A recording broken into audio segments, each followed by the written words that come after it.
Well folks, here we are at the beginning of the project, and this is the first lot of silver that's come through. I'm actually holding the camera by hand today, and this is what it looks like. I'll just unpack that for a moment and let you see what the whole thing looks like. Okay, so that's our silver unpacked here. So this is basically the coupling on the buckle, and there's also a piece of this will be used for the pin. And these are the two sides. They're a 1/2 mil, but they're going to double up with the outer skin.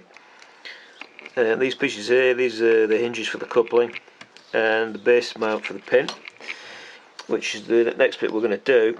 And then we've got this whopping great chunky piece here, which is about 80 grams of silver, which is going to be used for the main body of the buckle, the inner, if you like. My particular customer doesn't like brass, which is what I would have used for the inner myself, but so she insisted on having it made of silver. So there you go. Okay, so if you look at my original notes, one of the first things that we've got to do with this rather hefty piece of silver, which is 1mm thick, and it weighs a bit, you know. I think the weight's actually written on it there, 84 grams or something.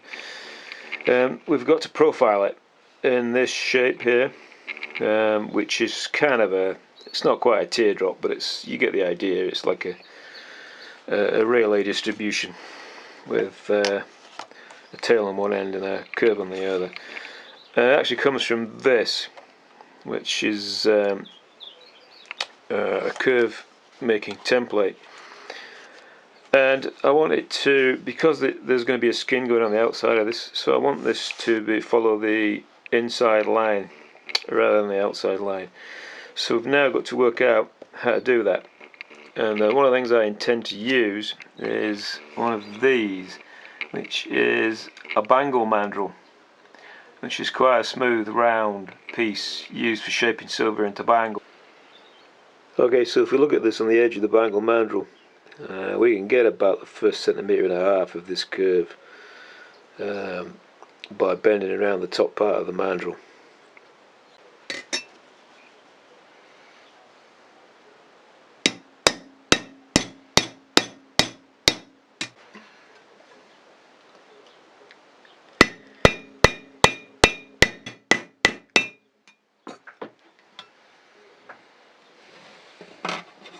So that's a good start. It's a good start for the first part of my curve.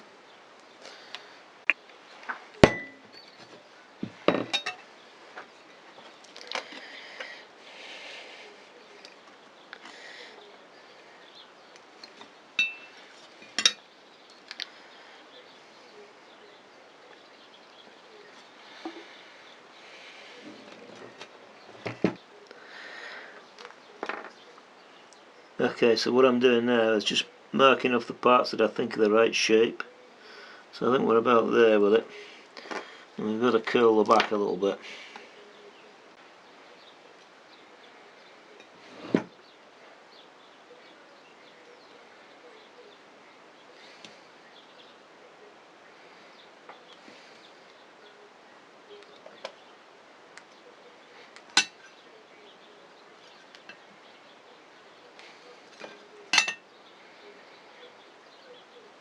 Now, because the profile of this goes down, you have to turn it around and work at one end.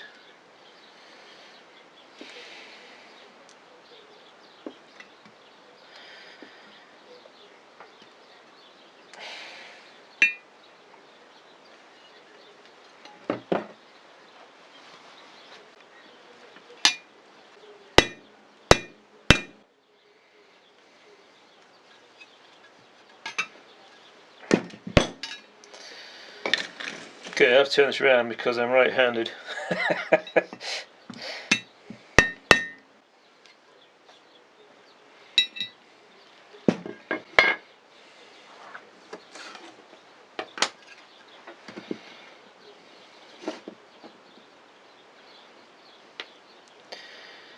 Okay, so that is close to perfect now.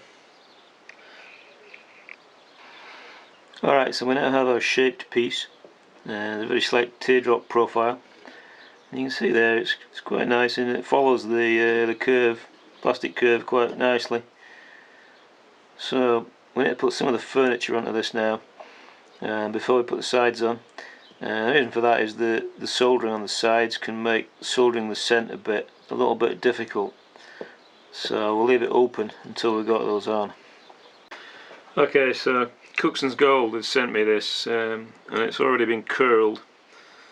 Now that wasn't really the intention, so I believe that the first thing we need to do is to straighten this up. Okay, just to reiterate, I didn't really want to put this onto the steel block while it was bent, because there's a danger that the corners of the block would take notches out of the silver, so we didn't really do that. So.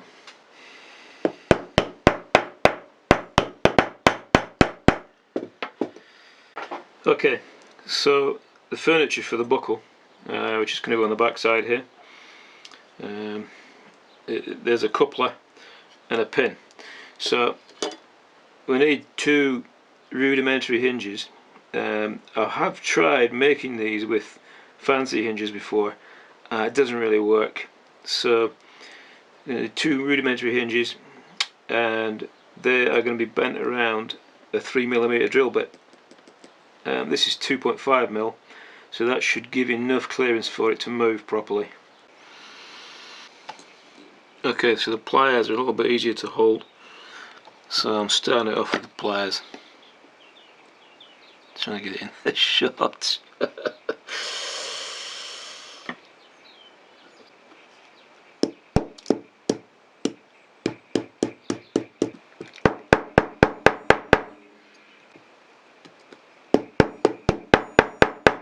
So there we have the first shapings of the hinge that holds the main coupling on for the belt.